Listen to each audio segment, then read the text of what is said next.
This is the You Winning Life Podcast, your number one source for mastering a positive existence. Each episode will be interviewing exceptional people, giving you empowering insights, and guiding you to extraordinary outcomes. Learn from specialists in the worlds of integrative and natural wellness, spirituality, psychology, and entrepreneurship, so you too can be winning life. Now, here's your host, licensed marriage and family therapist, certified neuro-emotional technique practitioner, and certified entrepreneur coach, Jason Wasser.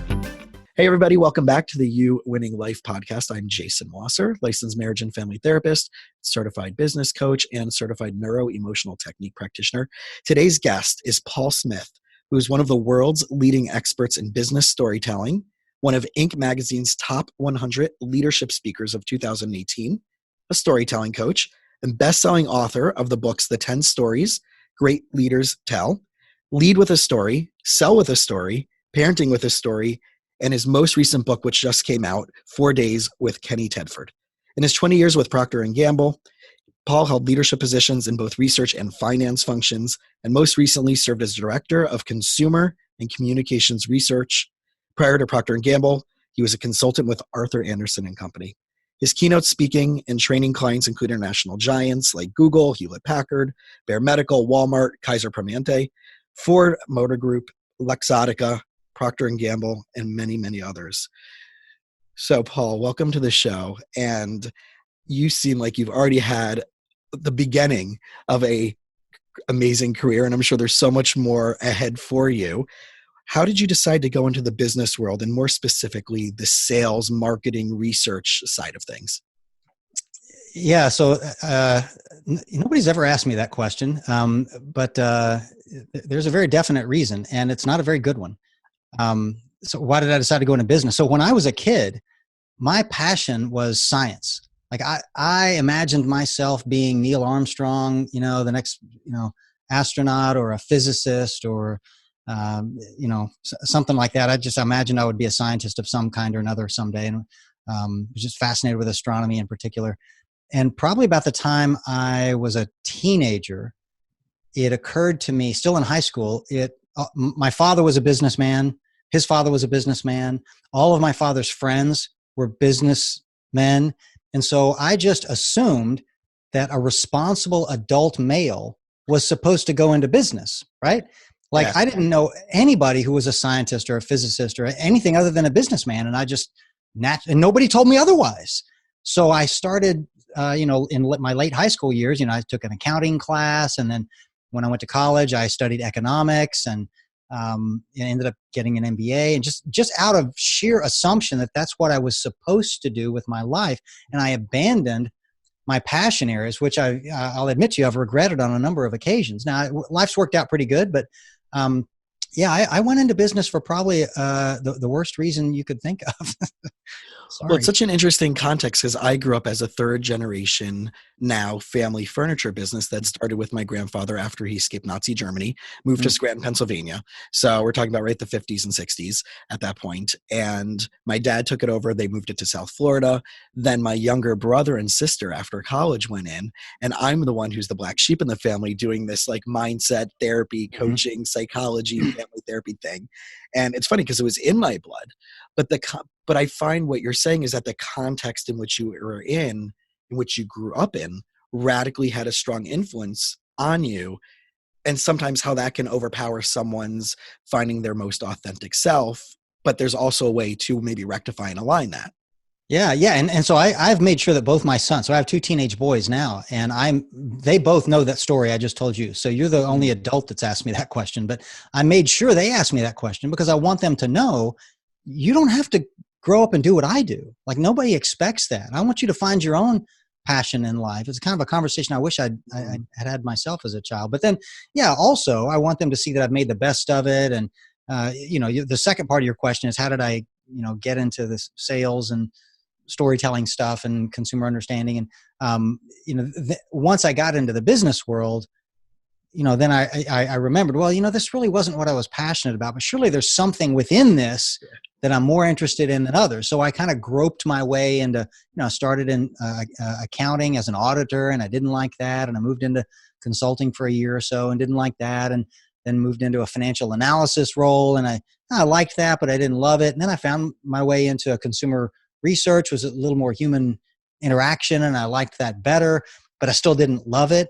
And that's kind of what led me to here, was leaving that in my mid 40s to go do something that I finally developed a passion for storytelling, which I guess is kind of your ultimate question there. I just, along that journey, I noticed that there were business leaders that I admired the most who were phenomenal storytellers. And they didn't teach me that in high school or college or business school. They didn't teach me that at, Arthur Andersen, where I worked. They didn't teach me that at Procter Gamble, where I spent 20 years. And so I kind of just set out on my own little personal learning journey to go learn about that, interviewing people who I thought were good at it. And one thing led to another, and I ended up writing a book about that topic. And that's what led to a career change for me. So I got here quite accidentally, is the answer. So the skills of storytelling, the passion of storytelling, the power of storytelling, what are some of the things that you've learned besides the technical side, but from the emotional side, from the grab, from the relatability, from the connection between you and the person who's hearing the story? What comes from that? What comes out of that? Yeah, so a couple of thoughts there. One is what, and you probably know this better than I do, but a lot of the cognitive science in the last couple of decades has taught us that human beings don't always make the rational, logical decisions we'd like to think we do, right? As I see you're nodding. Yeah. So, we get, essentially two brains, right? We've got this subconscious, more emotional processing part of our brain that tends to make most of our decisions. And then our rational, logical, conscious thinking part of our brain rationalizes that decision a few nanoseconds later. So the truth is, if you want to influence people, whether that's leadership or sales or marketing, the truth is you kind of need to talk to both parts of the brain. You can't just talk to that left logical part of the brain. And storytelling just has this uncanny ability to reach both parts of the brain, not just one or the other. So that's why storytelling is important in the business world, is because you're doing business with people, not machines. And people have this weird construct that they need an emotional part of their day, their life, to help them make decisions. In fact, we have a word for people who fail to take in emotions into account when they make decisions. Do you know what that word is? My guess is a sociopath. Exactly. Sociopath, right? So it's not that using emotion to make decisions is this bad thing. It would be awful if you didn't, right? That's why we call them sociopaths. They fail to consider that. So we as humans need that. And stories are the vehicle that can let you exercise that part of your brain in a decision process, I think. Well, I love that marketing and sales is talking about this idea of neurology and brain science in order to promote and connect with people. And I know Simon Sinek talks about this in Start With Why.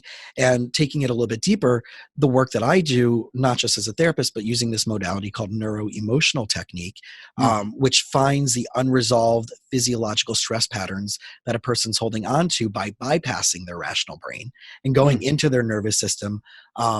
We use this technique, and it's really breaking it down even further from the idea of those two parts of your brain to the three parts, the triune brain theory, where we have the neocortex, which is that rational brain. You and I are talking right now in real time.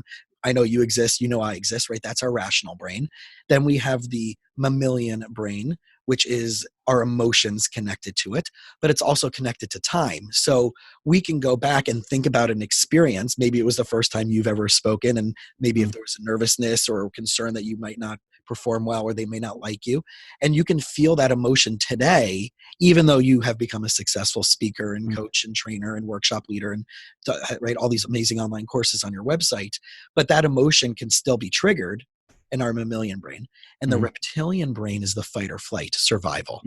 Yeah. So we know that when those three parts of our brain are what we call incongruent, we're going to have anxiety, stress, depression, but it's also going to affect us physically, and that can actually eventually turn into disease and different types of syndromes and symptoms. So I love the fact that marketing and marketing science, which we can now probably even call it, is using this to leverage connecting to people. And as a therapist, I go through each one of those aspects with my clients, whether as a therapist or a coach with them, to find out, like, someone is concerned about investing in the process of therapy. They thought maybe their insurance would cover it and it won't. And I have to now find a way to say, well, intellectually, you think you can't afford it, right? But emotionally, what's the value you're going to get? And how long has this been going on? What's part of the story, right? And I want them to tell their story about why they're calling me in the first place, so they can find the value in return of spending more than they originally thought. So it's funny that people who are listening to this, if you're in the medical health field, you still have to do sales. You have to sell yourself. You have to sell your practice. You have to sell your business. And people, and I wonder if you've seen this in throughout your career, that there are certain fields that don't realize that sales and storytelling and closing and handling objections are a huge part of what they're missing in their skill set. Yes, of course. And that's why I'm gainfully employed, right? Yeah. So that's what I do for a living now, is I teach leaders and executives and salespeople how to use that art and the science of storytelling, because sadly and strangely, it doesn't come naturally to adults. It comes pretty naturally to kids, but somehow we've taught ourselves as we grow up in the business world, that we should eschew those type of storytelling skills. And I have to retrain people, oddly enough, on them. Yeah. Well, I think a lot of that comes from the fear of other people not liking us, of rejection, where little kids are just so expansive with their emotions and their creativity and their play. In fact, I'm reading a book called She Running.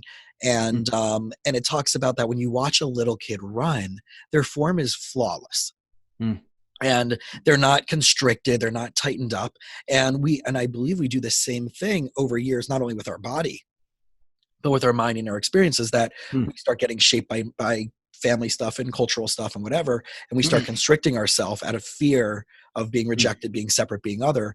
And I didn't realize this until a few years ago, how powerful the platform of entrepreneurship is, how sales, business can be as a psychotherapeutic modality for personal development and personal growth.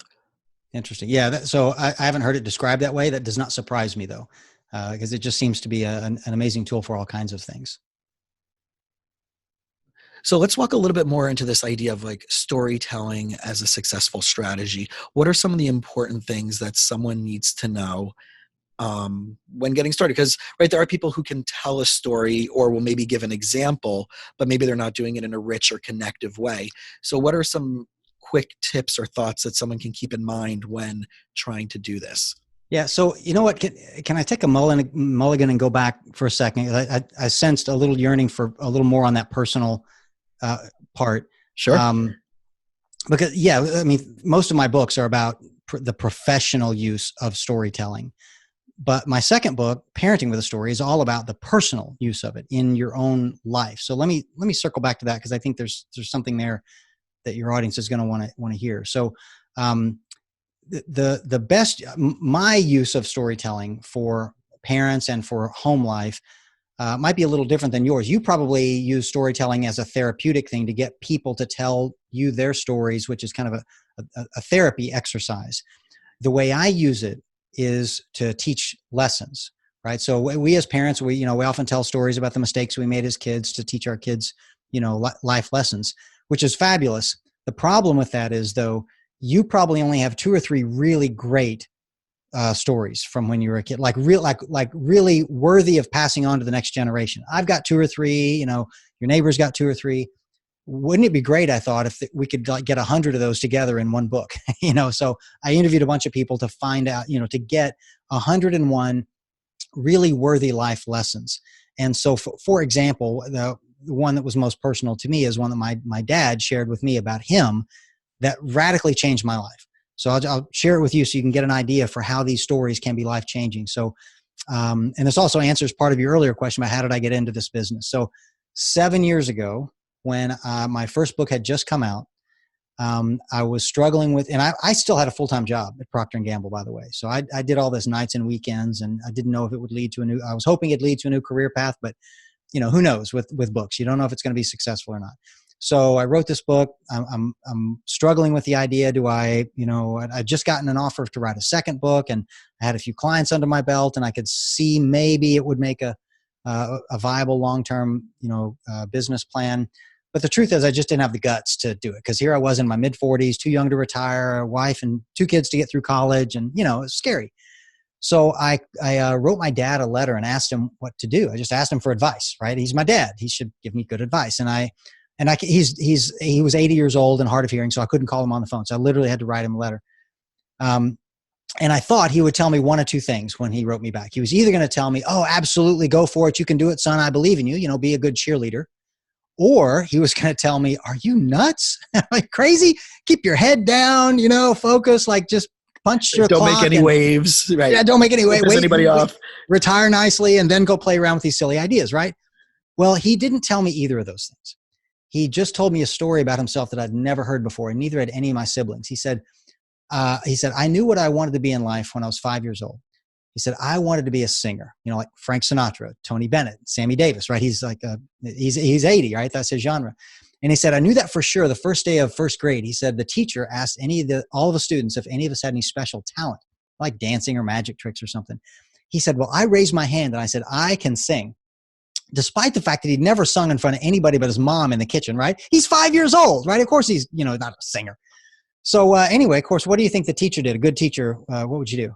Well, I would hopefully call them up and allow them to sing in front of the class. Absolutely. Yeah. Right. So, all right, Bobby, get up and sing us a song. So little 5-year-old Bobby Smith stood up and belted out his favorite song right there in front of the teacher and the students. And he tells me in this letter, he says, I nailed it. He said, I got all the words right, all the melody. I was so proud of myself. He said, the teacher and the other students stood up and applauded me. So I got a standing ovation, my first time to sing in front of an audience. He went on to say in the letter, unfortunately, that wasn't just the first time he ever sang in front of an audience. It turned out to be the last time he ever sang in front of an audience. He said, life kind of got in the way. I grew up, went to school, got a job, met your mom, had babies, whatever. But he said, the truth is, son, I just never had the courage to go through with it. And he said, there is not a month that goes by that I don't regret that decision. Not every day, but every month of the last 70 years, I have regretted that decision. And he said, someday you're going to wake up, you're going to be 80 years old like me, and it's going to be too late. Now, as if that wasn't enough, and by the way, it was, I kid you not, he closed the letter with these words. He said, I'd love to see you achieve your dream, but that doesn't mean in your lifetime, son. That means in mine.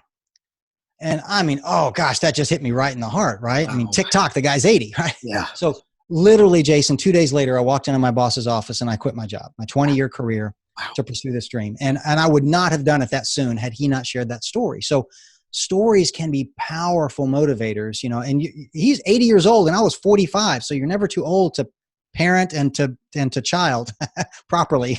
Right. Well, I love the word that he used was courage. Yeah.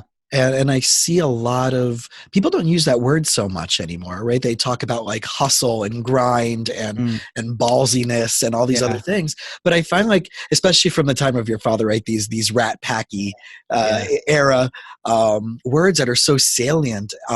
One of my professors, who actually is a narrative family therapist, there's a whole field in marriage and family therapy that uses narrative and metaphors and re-scripting and retelling and re-narrating a story from a different lens, from an empowerment model, a lot of which I use.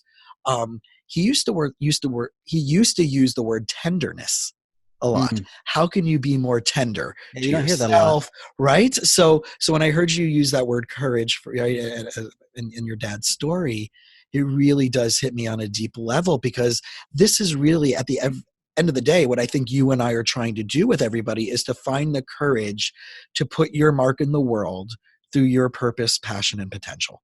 Yeah. Amen. All right. Yeah. So sorry about that aside. So go back and ask me your other question again. I've already forgotten. Well, so let's break it down to a few I mean, listen, I can stay on that topic for hours with you. But when it comes to some specific skills, some tangible tactics. Telling stories. Yeah. Like right off, not everybody, I was petrified of public speaking growing up. I would rather get Fs in elementary school or middle school than do anything, even a book report, whatever. And I really remember this like it was yesterday. And I remember I had a shift in my life when I became a board member in a youth group through my synagogue, that all of a sudden I had status. I wasn't just Jason. I was Jason, the vice president of programming or education or whatever it was. And I had this newfound ego that I didn't have just as being me, who wasn't the world's greatest student and very, very short and height-wise and all these other things. So I then started to practice things, but I never had any formal training. And from there, I've done speaking engagements, Right. workshops, and leadership. And my largest was in front of 4,000 people over a few times. That's huge. And yeah, which is incredible. So what would be some tips and tricks that, first steps that a person should take to master storytelling? Yeah. So a couple of thoughts. First of all, the most important thing is knowing what story to tell, right? And when to tell it. So the worst thing is to tell the wrong story or tell a story when one is not called for. And let's cycle back to that next. But the simplest thing, and the thing that gets in most people's way when they're nervous about telling a story, is that they don't know how to tell. They don't know how to start. They don't know what to say. What words do I use? They're afraid they're going to sound like an idiot, right? That's what everybody's afraid of. I'm going to be embarrassed because I'm just yammering on and not making any sense. What they need is basically a formula, because storytelling is an art. And if you're not an artist, if you're not a storytelling artist, well, you don't know what you're doing. You need somebody to tell you what to do. You need a paint by numbers thing for your story. So that's what I teach executives. Here are the 8 questions that your story needs to answer. And in this order, if you answer these 8 questions in this order, a story will emerge in the natural flow of a story that won't make you sound like an idiot, right? So here are the 8 questions that your story needs to answer, right? First of all, why should I bother listening to the story? Well, the person listening, I guess, right? So you need to give them in the first 10 or 15 seconds a reason to be interested in your story. Tell them why it's important to them to listen to your story. But once you've done that, then you've kind of earned the right to answer the next 5 questions. Where and when did it take place? Who's the main character and what did they want? What was the problem or opportunity they ran into? What did they do about it? And how did it turn out in the end? Right? That should sound like the natural flow of a story. And of course it is. But if you're keeping track, that's only 6. So the 2 more questions. What did you learn from the story? And what should you go do now, or I go do now, the person listening? It's your recommendation, right? So if you answer those 8 questions in that order, you'll have a natural flow of a story that leads to an action that you want, without a bunch of yammering and stuttering and stammering and not knowing where to go in the story or what part to tell first. So having a structure really helps people. It's a good crutch. What's so funny when you're saying that, the first image I have in mind is actually Estelle Getty, right, in The Golden Girls, where every time she would tell a story, I don't know if you're right, we're aging ourselves here, but she would say, picture it, Sicily, 1942, right? And that was, so for the people where and that, when, right up front. Where and when, right in front. And it was just like very right, dramatic, picture it. Sicily, 1942. And that was anytime she was going to go into a story, right? So I love that's like that you have to have this emotional pull. You have to have the setup, right? It's what's in it for me in this story. Really sad. Right. Yeah. And so that question number 1, what's in it for me? That's the hook. The where and the when. Now, she did it in a rather dramatic Hollywood fashion. Now, of course, in the business world, you wouldn't do that. Like, can you imagine being in a boardroom and having the guy, or woman next to you open up to the group and say, so there I was in the middle of the Serengeti, and it was sweltering heat, and it was, it was like some 19th century romance novel. Like, that's not the way you do it, right? You just very simply answer the question, 1, 2, 3, 4, and you do it in a conversational tone. You don't make a dramatic production out of it, because that's what makes you look silly when you're trying to do this. Yeah. So for the people who have that fear, who have that stage fright, who even think of themselves as someone who doesn't do public speaking or doesn't like doing any type of presentations, they're the behind the scenes person, the logistic person, whatever they want to call themselves. What insight would you say to them to just help them get past that and find their courage? Yeah. So it's probably, let me coach you and them right now on how to answer that question number 1, because that's the first hurdle you've got to get over. And that's the one I don't know how to start my story. Like, I stand up and I just freeze. I don't know what to do to get started. Okay. So here's what not to do. First of all, don't apologize or ask permission to tell your story in a meeting. Like, leaders don't ask permission to lead, right? They just lead. Never ask, I'm sorry to interrupt, but can I just tell a quick story? I promise it'll just take a minute. Like, all that apologetic nature, you're undermining the value of the story right up front. Okay. Thirdly, don't use the word story. Unless your audience is kindergartners, they don't want to be told, well, gather around, boys and girls, it's story time. Like, you're talking to adults. You don't tell them you're going to tell them a story. Just Right. tell a story. And then lastly, don't give away the ending. Don't tell them the lesson in the story up front, because then they have no motivation to listen to your story, right? Stories, the end comes at the end, not the beginning. So that's how not to do it. Here's how to answer that first question. It's very simple. It's like one sentence or sometimes less than a sentence.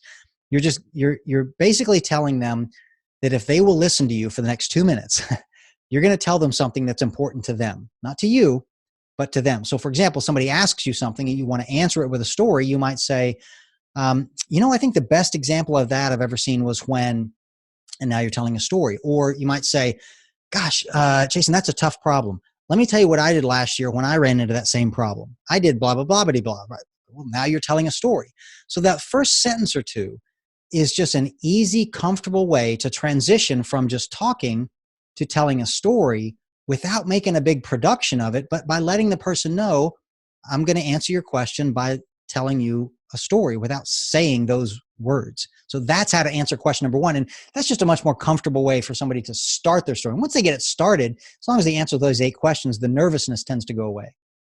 I once heard from a friend of mine who was a public speaker that he also loved using stories and storytelling as part of his experience connecting with people. And he actually would collect them from whether books or articles or newspapers, and he would file them by category in like a little index card box. Good for him. So over the course of 10, 15, 20 years, he was in the education field and group leadership field, that he would have like a compilation of stories to go to based on the theme and the leadership. Is there anything that you have done to help you collect, besides, or in addition to your personal experiences, but really great stories out there to help you recall them, remember them, and put them in some type of structure that makes sense to you? Yes. So first of all, the fact that he did that is fabulous. And I recommend to all my clients that they do exactly the same or something similar. You need to, I call it database now. You need to database your stories. I mean, in the business world today, we database everything, right? Payroll and production schedules and customer files. But our stories tend to just live in people's heads where they're pretty subject to attrition, right? Or being forgotten. Those are really valuable company assets. You should write them down or videotape yourself telling them, or somehow, whatever is most convenient for you, save them because they're really valuable. Now, for me, it's pretty easy. I write my stories into books, right? I've got probably 300 stories across my 5 books. So I've documented them in pages, right? In a one big fat Word file. But I actually recommend to my clients to do something similar. Even if you're not going to publish a book, just whatever you use to write a memo, Microsoft Word, write your stories in there. Write all of them in one file. So it's easy to search for the topic, the name of the person the story was about, whatever. You can easily search it to find that one story that, what's that one about the chicken and I'll search my little database for it and I'll find it, right? You absolutely should do something like that. So taking it back, all of these storytelling and experiences, and on most part of your life has been with the business side, and then you wrote regarding parenting. How can we take this and now apply this into our personal lives, interpersonal relationships, dating, marriage, friendship, stuff like that? Yeah. So, maybe I answered this question too early. Then, so for me, the way I use it is to share lessons, right? So things I've learned, the stories I heard from other people, where I'm learning. I would imagine, and you'll be better to speak to this than I would, that the act of sharing the lesson is also very therapeutic.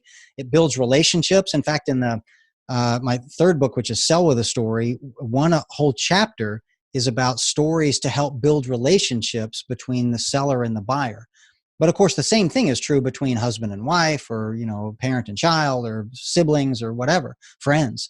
The act of sharing stories. In fact, most people, when they meet, whether it's in a professional setting or a personal setting, it takes months, if not years, to really develop a relationship of a bond of trust, right? But just sharing a few personal stories can get you there, I think, in a matter of minutes. And so we'll let you judge if you think what I'm about to say is true or not. But there was a study done in the New York Times back around 1999, 2000, asked a fascinating question. It asked, what % of the population is trustworthy? And the answer was somewhere around 30%. So it's one of those disappointing moments where you're like, look to your left, look to your right. Between the three of you, one of you is trustworthy, the other two are not, right? But that's then so mind blowing, but it also sets up where we're at in our culture today with everything. Yeah. So that number's probably lower today, and it was pretty low then. Yeah. But then they asked the question a slightly different way. They said, of the people you know personally, what % are trustworthy? And the answer shot up to like 80 or 90%.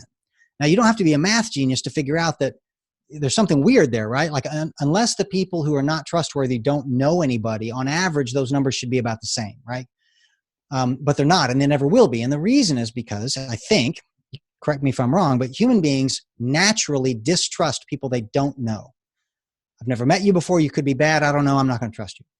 But we naturally trust people that we do know personally until they give us a reason not to. So our default switch flips when you go from I don't know you to I do know you. And so that's why it might take 6 or 12 months to get to know somebody professionally at work before they really trust you. But if they know you personally, because you live in the neighborhood or we go to church together or whatever, automatically they trust you. So a few personal stories can move you from outside that circle of trust to inside that circle of trust like that. And I think that works at work and at home. Well, I find that so profound in the world of conflict resolution, that when you start talking about a shared experience, shared traumas, or you find the leverage of perspective that both sides have, then you're going to start building that connection and start breaking down the walls. Mm-hmm. But it also reminds me of a story of someone I met at a friend's house for dinner. And at the end of the dinner, they came over to me and they're like, oh, dude, like, I would love to grab a cup of coffee with you. When are you free? Yeah. And it turned out, whatever, a day or two later, we met up at Starbucks. And right off the bat, he just went into a sales pitch. He was in financial planning. And I said, listen, like, I have someone I'm already working with. Person happened to be a friend of mine that established a relationship the way you said beforehand, right? And he's like, well, we have better offerings and we do this better than that. Like, it was immediately like all the things you don't do. Yeah, and you weren't expecting that. Not only was I not expecting it, but like, I just don't find it respectful to now bash another company that has been in history for, the same length of time your business has been and then expect me to immediately like want to be persuaded to switch over to you. And he skipped the rapport building phase of the sales process. Right. And I see this person all the time and I just can't even really connect on any deeper level. We're in the same social circles at some level. And it's just like, man, you blew a big opportunity for me to become an advocate for you. Now, it doesn't mean I'm going to refer every single person in that field to you, because I really do believe that there's personality matches and more specific niche need matches. But now I won't even refer to that person or have any relationship with that person at all. So I really do believe in this power of taking the time to build that rapport over a long haul. And I think that's really missed in this instant gratification DM, slide into my DM, hit me up, sell me. Because I'm sure you get this all the time on LinkedIn, right? People trying to pitch you stuff and there's no rapport. So, well, in this case with your buddy there at lunch, it wasn't even that he skipped the long-term rapport building. He skipped the short-term one too, and you can't just read somebody your resume, but I mean, he could have done so much better in like 4 minutes by just telling you a few personal stories about himself and having you reciprocate. I mean, in fact, the way I articulated the shortest I can is that I think storytelling is the shortest distance between being a stranger and a friend, right? It just takes a few minutes. Yeah. And that one of the people I do refer to, when we met and we created a friendship first, and he then told me his story of why he decided to go into this field and a very tragic family story. And then why other members in his family decided to go into this specific field. Yeah. And, right. So there was that emotional hook. There was that humanity. There was that compassion involved in it. But it also can tell that there's some integrity with it as well. And I know that as a business owner, right, as a therapist, as someone who's working with people and their emotions and their potential, is where does their integrity lie? And I know that using stories and shared experiences really can help bring that out. Yep.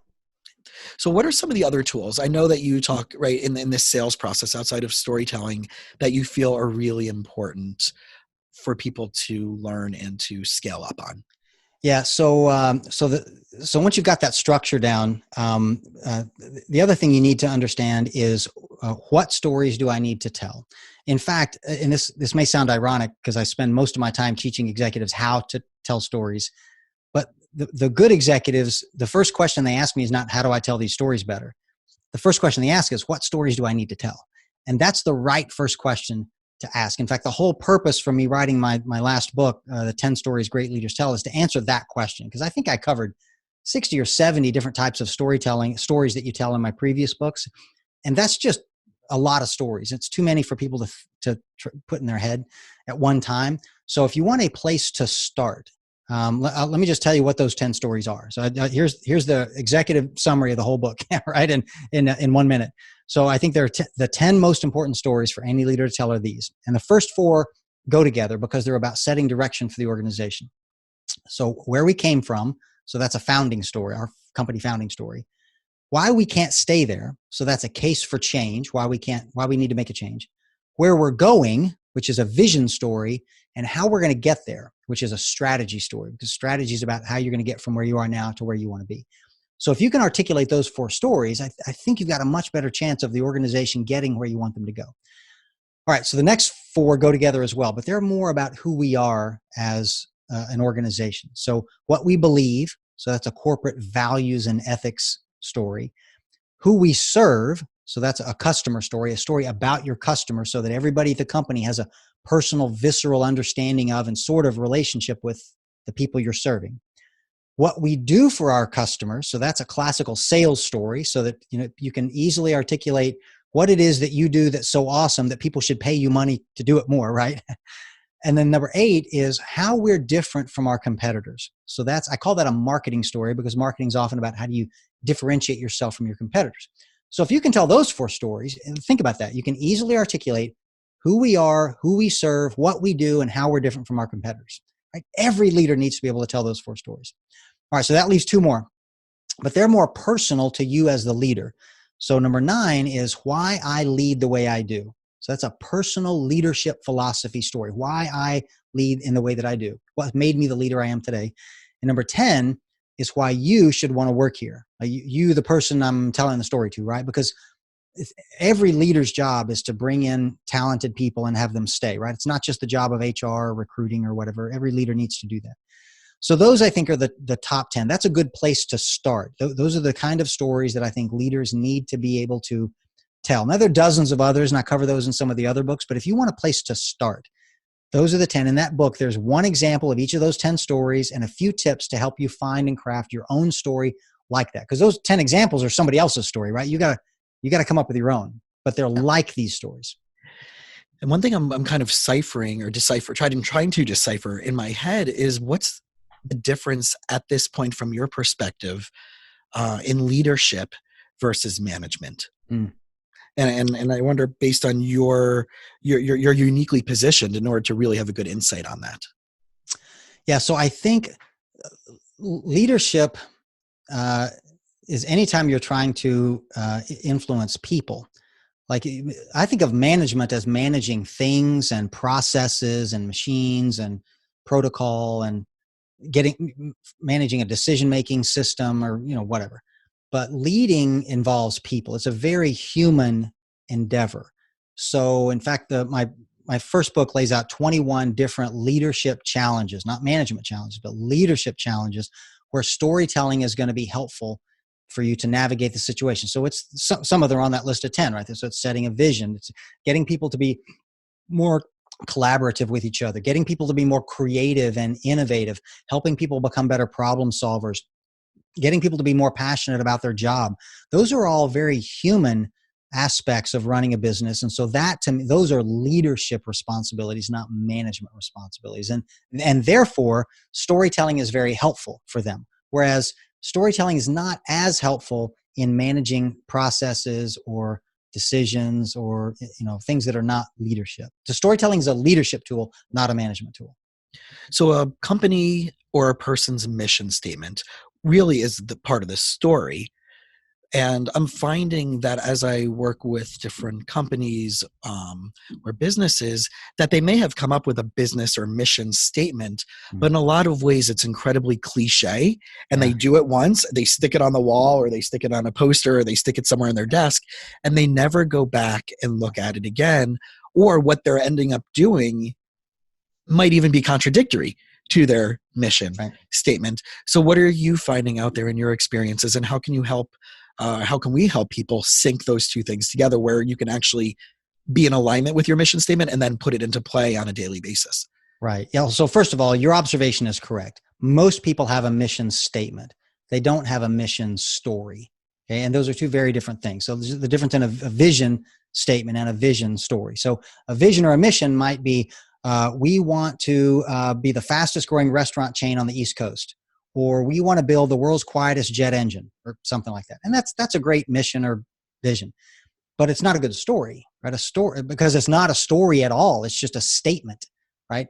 So a story is a narrative about something that happened to someone. So if you want to create a story out of your vision or your mission, it needs to be a real story about, and in this case, it's going to be a fictional story because it's in the future.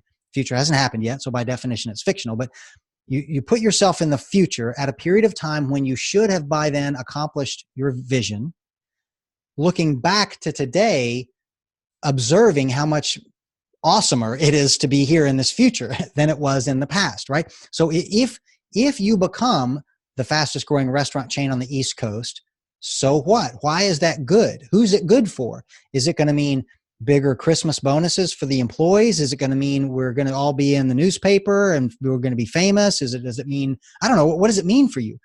Put yourself into that future and write a story about what a day in your life is like, or a day in the life of your average employee in that world, and they can compare it to this world.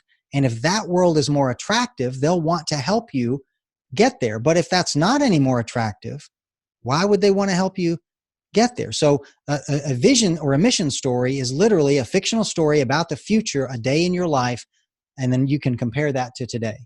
Because in short, I guess, a vision is a picture of the future so attractive that people want to follow you and help you get there, right? That's a story. And I think one of the struggles I find that my clients have, and I see this thematically just in general throughout the world, is that we maybe set a vision, a mission, or a goal, and I'm just going to use those words interchangeably in this context, too small, because we might think about what we want out there in the future, and we'll only go to a place that's just short of it being anxiety provoking. Yeah. Because we can achieve that as long as it doesn't cause us any personal struggles or challenges. Right. So we might be like, well, I want to have a incredibly large private practice with 15 employees and an office manager and this and that, and an operating budget of $1 million. Mm-hmm. And that person might automatically say, but I've never made $1 million in my life together. And then all of a sudden they're like, well, okay, well, that's too big, and they're going to shrink back. So how can we challenge people out there that, yes, we want to push them to have this incredible vision, this incredible mission, these incredible goals? How do you have the courage to break through, to not jump into the resistance and thinking about something that actually might be too small because of where we're looking at it from, the vantage point of where we're looking at it from? It's just way too big and way too stress provoking. So how would you suggest breaking through that barrier and maybe even getting to something even more in alignment, more successful, more purposeful for them? So is the question, how do you avoid making sure your vision is big enough or it's not too big? I couldn't tell which way you... Well, I would say from the perspective that people might think that they set a goal, and they may say, wow, that's a really big goal. They have anxiety about that. Okay. And then they back off that. But yet, if they didn't have that anxiety or resistance around it, that goal that they might actually set would even be bigger, more purposeful, more in alignment with their potential, more in alignment with what they're truly capable of being. But that resistance, anxiety comes in and makes them think the big goal they're already setting is already way too big. So one of those many jobs of leadership that's different than management is inspiring people, right? Inspiring and motivating them to achieve things that they didn't think they were capable of. So one of the types of stories that leaders need to tell, and it didn't make my list of the top 10, but I cover it in other books, and it's definitely important, is stories to inspire and motivate the group. So for example, one of the leaders that I interviewed for that first book would tell her, so her team was a team of people who were charged with creating something that had never been created before at the company they worked at. It wasn't even close. It wasn't like just the next generation of what they normally built. It was like off the charts. And so they were in this private team in a sequestered part of the building. It was all top secret. In fact, it was so top secret that they weren't even allowed to tell anybody else they worked with at the company what they were working on. It was that top secret. So this team found it hard to stay motivated because everybody else was working on current business projects that, you had daily shipment reports and market share reports to tell you how you were doing. But these people were working on something that wouldn't see the light of day for a decade. And they couldn't even talk to anybody about it. So they were lonely and not very motivated. So she would tell them stories that would help, that would motivate them. For example, one of their favorites was about the Western development of the United States. So back in the 1800s, or the Old West, right? Actually, probably a little bit before that, there were two types of people brave enough to leave the eastern seaboard of the United States: pioneers and settlers, right? So the pioneers were the first ones out into the new territory, and their job was figuring out how to bridge a river or a trailblaze through a forest. And sometimes their most important assets were just the courage to fend off a hungry wolf, or figuring out how to ford that unfordable river, or whatever. So they would find a new place that looked somewhat inhabitable, that maybe had good land for farming and access to water, and start a crude village there. Well, after they did their job, then it's time for the settlers to come in, right? Now the settlers come in on in covered wagons, which was luxury transportation at the time. They weren't just on horseback, right? And their skill set is a lot more refined than the pioneers, right? They were blacksmiths and carpenters and pharmacists, they would come in and settle the town. They would improve on the crude buildings the pioneers had built. And at that point, the pioneers' life got boring, right? Their days were just, they were wandering around this town that they had helped found, but there wasn't much exciting for them to do anymore, right? So eventually they got restless, and it was their time to move on to the next frontier town, to find and build the next frontier town, and leave a trail for other men and women to follow. And she would tell them the stories about these pioneers and settlers and explain to them, you are pioneers. The rest of us are settlers. Your job is to go where nobody has been before and leave that trail. Everyone else's job is to settle in behind you. So yes, it's lonely out there sometimes. Yes, it's scary out there sometimes, but nobody else is a pioneer at this company. You're it, right? And so, that may sound cliche, and you could probably tell some stories about, your favorite football team or whatever and be all rah-rah. But the point is, stories can be very inspiring to people who are in situations where you think they're uninspirable, like her team was. Well, and that's a perfect segue into your most recent book that just came out, right? And the 4 Days with Kenny Tedford. And it's such an unusual pivot from what you have been doing into this world of this individual. So let's spend the next few minutes talking about that. Yeah. So Kenny Tedford, one of the most truly unique human beings I think I've ever met. And I met him about 7 years ago at a storytelling conference, believe it or not. He and I were both speakers at the conference in different rooms and didn't know it. And we ended up meeting on the front row of somebody else's set. But I immediately knew he was interesting and that I wanted to get to know him better. So Kenny Tedford, he was born deaf in both ears, partially blind in one eye. He couldn't speak well until the age of 10, so kind of like Helen Keller in that aspect. But he also was born with a learning disability, so he cognitively tests at around the 3rd or 4th grade level, even though he's a 66-year-old man now. So he's kind of like a combination of Helen Keller and Forrest Gump, if I could make that kind of awkward analogy. So obviously just a fascinating human being. And, when I met him, I thought, if that were me, I think I might be a bitter human being, right? That life dealt me all these challenges in life that most people don't have. But he wasn't. He was just the most the most charming human being I think I've ever met. And that just fascinated me. And I wanted to know why. And after a year or so after I'd met him, I had just signed a contract for my second book, and I was looking for interesting people to this is the parenting of the storybook I mentioned earlier. So I was looking for interesting people to interview for the book. And he's the first person I thought of. Oh, I got to interview that guy, Kenny Tedford, that I met at that conference last year, remember? So I couldn't call him up because he's deaf, but we did a FaceTime, or like you and I are doing, a video chat, and he can read my lips, thankfully. Anyway, so I'm interviewing him, and he's telling me all these fascinating stories about his life. And at exactly 39 minutes into this interview, and I know this because I recorded it, right? Like you're recording this now. I said something that shocked me as much as it shocked him. I asked him, I said, gosh, have you ever written all your stories down? I mean, this is fascinating. Like, you could write a whole book on your life. And he said, no, I've never done that because, I can't write. That's part of my mental challenges. I can speak, but I don't know how to write well. And I'd love if somebody would do that someday. And that's 39 minutes is when I said the thing that just kind of changed my life since then. I said, well, I'll do it. Kenny, I'll write your book. And even though I literally hadn't written a single word of a book I was contractually obligated to write now that had nothing to do with him.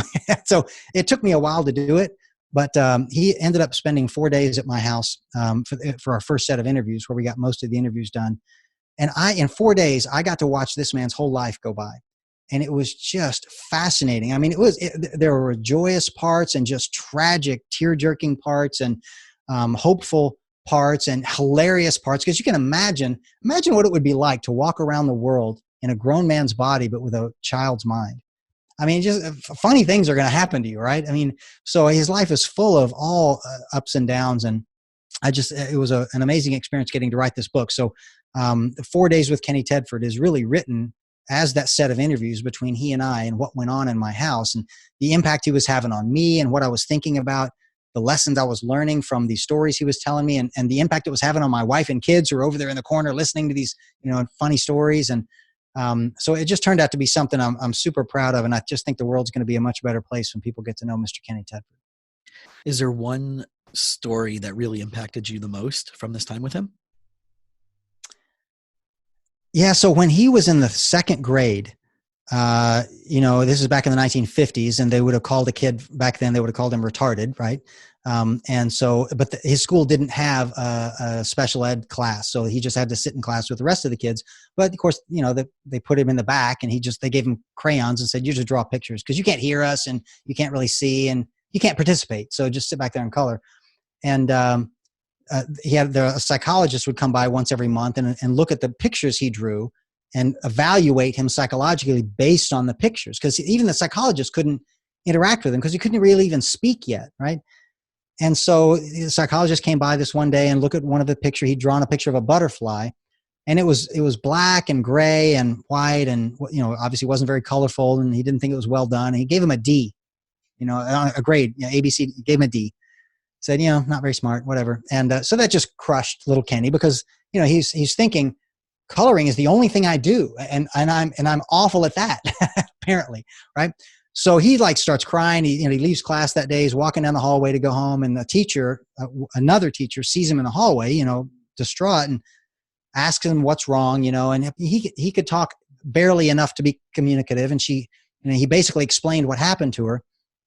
She pulled him into her room and said, well, show me your crayons. And so he got his backpack off and pulled out his crayons and handed them to her, this little tiny box like the one that you and I would get in a restaurant for your kids to play with. It's got 4 crayons in it, right? And he gave him, and it was a black, white, and gray. And that was it. And she said, this is all you got? And she goes, yeah, that's the only crayons I have. So she gave him one of those, 64, color boxes of crayons that, most of us, had. And she said, now you go home and you draw another butterfly with all these colors. And then you make up a story to go with this butterfly. So the next time that psychologist comes by, you've got a story to tell him, and you've got a better butterfly. And so he goes off and he does exactly that. And of course, the next day he shows up, or next time the psychologist comes by, Kenny's got a beautiful butterfly for him and a story to go with it. And gives him an A this time. And anyway, the lesson I learned from that was that if you give somebody like Kenny Tedford the same crayons that you'd give any other kid, you'll be surprised and amazed at what they can do with it. Just give people the same opportunities, and I think they'll surprise you. He certainly did. I couldn't agree with that more. And it's right. In a way, it's leveraging the playing field, especially for children with things that are going on in the world. And trauma and resources and education and reading and all these different things, that I see this left and right in my practice, where people come in and whatever their family history is, whether it's about their relationships or about their business or about anxiety, that they just didn't get the skills and the tools along the ways for whatever reason. And our job, right, your job, my job, and other people's job out there is to help them realize that maybe they already have the skills and they were just told that they don't, or to help them figure out where they can acquire them. So as we wrap this all up, I love asking this final question, which is my on one foot question. And it goes that if you had 2 minutes to spend time with someone and you knew that you would never have the opportunity to share your wisdom with them again, what would you say to them? I'm not sure I would say a whole lot. I think I would just ask a couple of questions. That's probably putting myself in your shoes, though. I kind of, so in addition to telling stories that I believe pass along wisdom, I also believe in the Socratic method, right? So I think I would try and ask the right questions that would help them find their own wisdom. So for example, my kid today, my oldest teenager, bought a brand new computer for his college class that started yesterday. And he's trying to set it up today and it didn't work. And he's calling me on the phone from the dorm. Like, Dad, it doesn't work. It won't boot up. It's, telling me all the technical things that's going wrong. And I'm like, okay, well, son, what do you think you should do about that? Well, I could reinstall the software. I could go find the disks. I could do, he went through all the technical stuff that he could do. And he said, but I don't think that would work. It would take too long. And I'm like, so if you just couldn't figure out what to do, what would you do? Well, I don't know. Maybe I'd call the people we bought it from and try and get it fixed or a new one. I said, that's pretty smart. I think that's what I would do. So I'd probably ask questions, Jason. I love it. I love it. So yeah, you basically just took my job away from me. So thanks. So, but that's it. That's right. With the best questions already have the answers couched in them. And if we learn to empower, right? If people can learn how to empower other people just by being more curious, by being investigative reporters instead of judge, jury, and executioner, I think that we're going to get a lot more of the people around us that we are partnering with, that we're in relationships with, that we're working with. And if people want more of what you have to offer, I know not only do you have these incredible books, I'm going to put all the links in the show notes for all the books, but you also have some online courses and some YouTube videos and so where can they find all of that? Oh, yeah. So thanks. The best place is just my website, which has all that stuff on it. So it's leadwithastory.com. That's just the name of my first book. I never got more creative after that with website names, I guess. But yeah, leadwithastory.com. You have access to all that stuff. Awesome. I really, really, really want to thank you for giving us so much information today. And I know there's going to be a lot out there that the people might have some questions out. Is there a way that they can reach out to you directly if they have a specific question or if they wanted to track you down or bring you in? Will be that through the same place? Yeah. The website has got some of this as well. But yeah, if you want my direct email address, it's paul@leadwithastory.com. Awesome. Be happy to respond. All right. So everybody out there, if you found value in this episode and you think someone else might find value in this episode, as always, please share it out with someone that you might know. Don't forget to subscribe, leave us a 5-star review on iTunes. Really would help us get more of this out to other people if they can find us easier, the more positive reviews that we get. And again, Paul, thank you so much for joining us today. You're welcome. Thanks for having me on. My pleasure. Thanks for listening to the You Winning Life podcast. If you are ready to minimize your personal and professional struggles and maximize your potential, we would love it if you subscribed so you don't miss an episode. You can follow us on Instagram and Facebook at Jason Wasser, LMFT.